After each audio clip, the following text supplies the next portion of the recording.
ជំរាបសួរអ្នកនរនេះនៅក្នុងវីដេអូនេះខ្ញុំនឹងជម្រាបជូនអំពីតើមូលហេតុអ្វីបានជា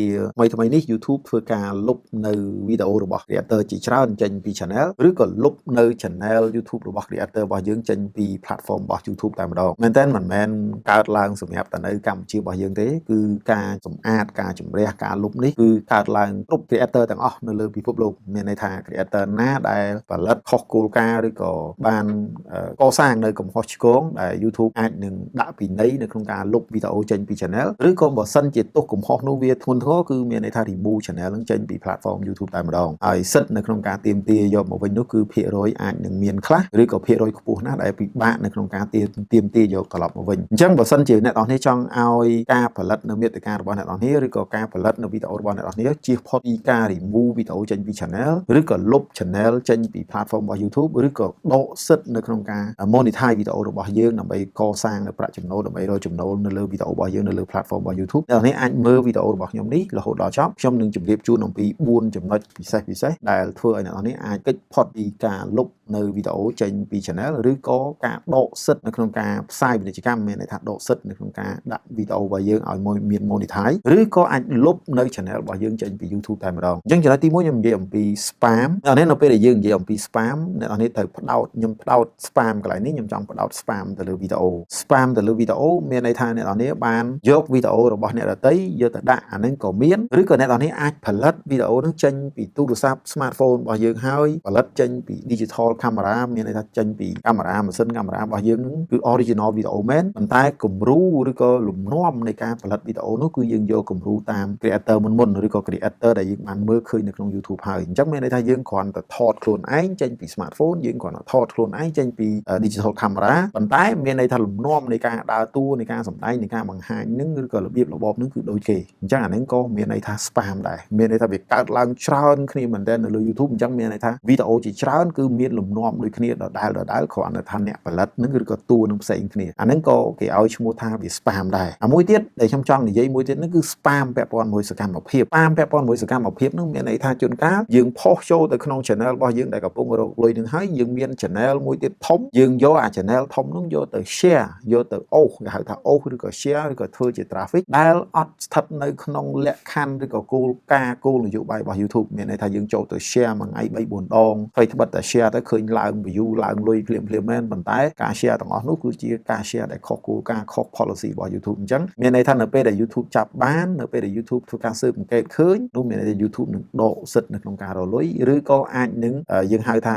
ដាក់ពមៀននៅក្នុងលក្ខខណ្ឌណាមួយឬក៏អាចលុបនៅ channel របស់យើងចេញពី platform របស់ YouTube តែម្ដងអាហ្នឹងខ្ញុំនិយាយអំពី spam នៃសកម្មភាពរបស់យើង spam នៅក្នុងសកម្មភាពនោះដូចគ្នាដូចថាឥឡូវយើងស្គាល់គ្រប់មានមិត្តភ័ក្តិឬក៏យើងស្គាល់បងប្អូនអីយើងឲ្យបងប្អូនចូលទៅ subscribe ចូលទៅ like ចូលទៅ comment ចូលទៅ share លាក់មានន័យថារាល់សកម្មភាពដែលវាមិនមែនជា real audience real viewer វាមិនមែនជា real like real subscriber ទេគឺជាសិតតែជាសកម្មភាពដែលកុហកសកម្មភាពដែល fake ទាំងអស់អញ្ចឹងកន្លែងនេះបើ YouTube វាចាប់បានគឺមានន័យថាចាត់ទុកថាវាជាសកម្មភាពនៃការ spam ដែរអាហ្នឹងតាក់ទងជាមួយទៅនឹង spam នៃសកម្មភាពចំណុចទី2ធំនិយាយអំពី financial scam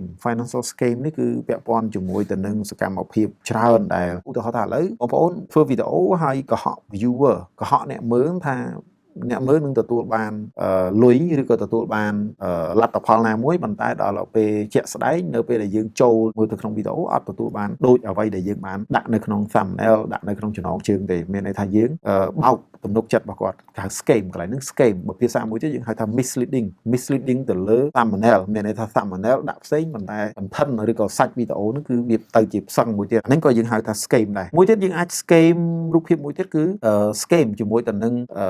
ទាញ viewer ឲ្យចូលទៅមើលវីដេអូរបស់យើងដើម្បីឲ្យ trick គាត់មានតែបង្ខំគាត់ឲ្យចុចលើ link ណាមួយដើម្បីយើងអាចលួចយកព័ត៌មានរបស់គាត់ឬក៏យើងអាចបង្ខំគាត់ឲ្យចុច link ណាមួយដើម្បីទាញគាត់ឲ្យចេញពី YouTube មានន័យថាអត់ឲ្យមើលនៅ stay នៅលើ YouTube ទេឲ្យចេញទៅលើ website ឬក៏គេហទំព័រណាមួយដែលជាគេហទំព័រដែលប្រកបជាមួយទៅនឹងការលួចនៅព័ត៌មានរបស់ viewer ឬក៏ការបង្ខំចិត្ត viewer នៅក្នុងការធ្វើអីមួយអាហ្នឹងមានន័យថាតាក់ទងមួយ scam ហើយចូលទៅមើលវីដេអូទៅប៉ុន្តែវីដេអូហ្នឹងអត់មាន ស្អីដែលដូចជាការសន្យាដែលការបង្ហាញនៅលើ thumbnail ឬក៏ចំណងជើងទេហើយប៉ុន្តែនៅពេលដែលគាត់ចូលមើលវីដេអូរបស់យើងគឺមានស្អីមួយដើម្បីឲ្យគាត់បំពេញឬក៏មាន link មួយឲ្យគាត់ចុចចូលទៅដើម្បីឲ្យគាត់បំពេញឈ្មោះបំពេញអីដើម្បីលួចយកព័ត៌មានរបស់គាត់ឬក៏គាត់ឲ្យគាត់ pay អីមួយដើម្បីចំណាយលុយឬក៏អាចមួយទៀតថាសន្យាថានៅពេលដែលគាត់ធ្វើអីមួយឬក៏ click ទៅលើ link ណាមួយគាត់នឹងទទួលឱកាសឈ្នះរង្វាន់ឈ្នះលុយឬក៏គាត់នឹងទទួលបានលុយប្រមាណអីចឹងទៅឬក៏បង្ខំឲ្យ viewer នឹងទូទាត់នៅតម្លៃនៃអ្វីមួយដែលយើងធ្វើនឹងក្នុងគោលបំណងបោកយកលុយរបស់ពួកគាត់អញ្ចឹងអាហ្នឹងក៏យើងហៅថា financial scam ដែរចំណុចទី3ដែលខ្ញុំចង់ផ្ដោតខ្លាំងមែនតើហ្នឹងគឺពាក់ព័ន្ធមួយទៅនឹង AI generate ហ្នឹងមានន័យថាកើតនៅ content ឬក៏វីដេអូដែលចេញពី AI ហើយម៉ាស៊ីនផលិតវីដេអូហ្នឹងដូចគ្នាគឺភាគច្រើនគឺយកអា prompt មានន័យថាអារបៀបនៅក្នុងការផលិតហ្នឹងគឺដូចគ្នាស្តៀងគ្នាបងប្អូនមើលនៅលើ YouTube ទៅឃើញមានវីដេអូអញ្ចឹងច្រើនណាស់ជាពិសេសគឺវីដេអូខ្លីនៅក្នុងshort fit នឹងតែម្ដងគឺដដែលស្តៀងគ្នាជាទូទៅអត់មានខ្លឹមសារអីល្អប្រហែលទេអត់មានអត្ថប្រយោជន៍អីល្អប្រហែលទេពេលខ្លះវាអត់ real life ទៀតមានន័យថាវាអត់មាននៅក្នុងតថភាពសង្គមយើងជាក់ស្ដែងឬក៏អាចនឹងមិនមានស្អីដែលផ្ដល់ទៅជា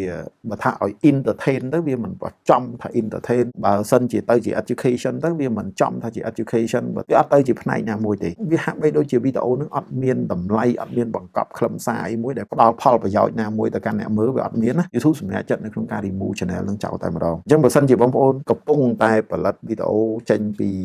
ម៉ាស៊ីន AI ឬយើងហៅថា AI ហើយយក AI នឹង generate ផលិតចេញជាវីដេអូបើសិនបើបងប្អូនអាចឲ្យមានសកម្មភាពនៃការថតវីដេអូចេញពីយើងមានន័យថាចេញមុខយើងហើយភ្ជាប់មកជាមួយទៅនឹងសាច់វីដេអូខ្លះដែលបង្កើតចេញពី AI ឬក៏រូបភាពខ្លះដែលបង្កើតចេញពី AI យកមក claim ជាមួយទៅនឹងវីដេអូរបស់យើងហើយធ្វើម៉េចប្រកបនៃខ្លឹមសារជា entertain ឬក៏ប្រកបនៃខ្លឹមសារជា education ជាចំណេះដឹងណាមួយដើម្បីផ្ដល់ទៅដល់អ្នកមើលអាហ្នឹងវាមានន័យថាវីដេអូរបស់យើងមានតម្លៃហើយពាក់ព័ន្ធមួយ AI នឹងដូចគ្នាបងប្អូន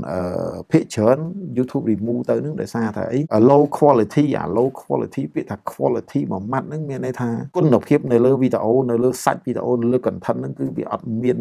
ផលប្រយោជន៍អីទៅកាន់អ្នកមើលអញ្ចឹងជាហេតុមួយដែល YouTube គាត់ថាអត់គួរទុកទេបាទអត់គួរទុកឲ្យនៅទេចំណុចទី4មួយទៀតគឺពាក់ព័ន្ធមួយនឹង YouTube ធ្វើការសម្អាតកន្លែងហ្នឹងខ្ញុំចង់ផ្ដោតទៅលើបើ YouTube សង្ស័យថា channel ហ្នឹងវា spam ក៏ស្ថិតនៅក្នុងគេហៅថាការពិចារណាមួយបើ channel ហ្នឹង scam ក៏ស្ថិតនៅក្នុងការពិចារណាមួយ channel ហ្នឹងបង្កើតមកដូចជាអត់មានខ្លឹមសារវីដេអូទាំងអស់អត់មានខ្លឹមសារឲ្យចំខ្លឹមសារ entertain ឲ្យចំ entertain education មិនចំ education វាសិតតែជាចំណែកមួយដែលធ្វើឲ្យអ្នកមើល YouTube ហ្នឹងចាប់ដើមធុញ YouTube អ្នកដែលគាត់ចូលចិត្តមើល YouTube ហ្នឹងចាប់ដើមនឿយណាយជាមួយ YouTube ហើយលែងចង់ចូលមកមើលលើ YouTube ហើយអាចនឹងគាត់រត់ទៅមើលនៅលើ platform ផ្សេងអញ្ចឹងទៅអញ្ចឹងបើសិនជា YouTube អត់គិតកន្លែងហ្នឹងទេមានន័យថា YouTube នឹងកាន់តែបាត់បង់ជាមួយទៅនឹង audience មានន័យថាអ្នកមើលហ្នឹងកាន់តែច្រើនហើយកាលណាបើបាត់បង់អ្នកមើលហ្នឹងកាន់តែច្រើនអញ្ចឹងការផ្សាយពាណិជ្ជកម្មដែលក្រុមហ៊ុនជាទូទៅជួលឲ្យ YouTube ផ្សាយពាណិជ្ជកម្មនោះក៏គេនឹងងាកចេញឬក៏នឹងរត់ចេញដូចគ្នាអញ្ចឹងកន្លែងហ្នឹងជាហេតុមួយដែល YouTube ត្រូវតែគិតជារួមមកវិញអ្នកនរនេះដើម្បីឲ្យ channel របស់យើងមានសុវត្ថិភាពគឺអ្នកនរនេះត្រូវជៀសទី1ពាក់ព័ន្ធមួយនឹង spam ទី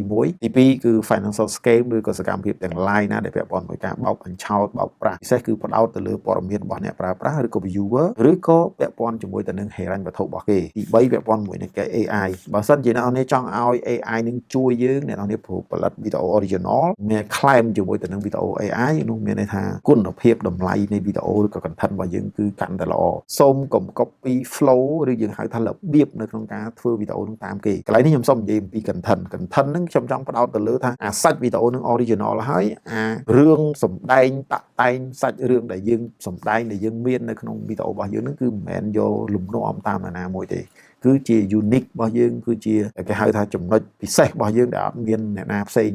ដូចយើងទេយើងក៏មិនដូចគេក៏មិនដូចយើងអញ្ចឹងមានចំណុចពិសេសរៀងៗខ្លួនអាហ្នឹងហើយដែលជាចំណុច YouTube ចង់បានហើយចំណុចទី4ហ្នឹងដូចខ្ញុំនិយាយចឹងថារាល់ឆ្នាំចុងឆ្នាំម្ដងគឺ YouTube ច្រើនតែធ្វើការ clear មួយសារទៀតសម្អាតមួយសារទៀតអញ្ចឹងចុងឆ្នាំអ្នកណាដែលគាត់ channel មើលតែរៀងហានិភ័យមិនសូវស្រួលហ្នឹងគឺគាត់ត្រូវប្រយ័ត្នប្រយែងមែនតើតែបើ channel យើង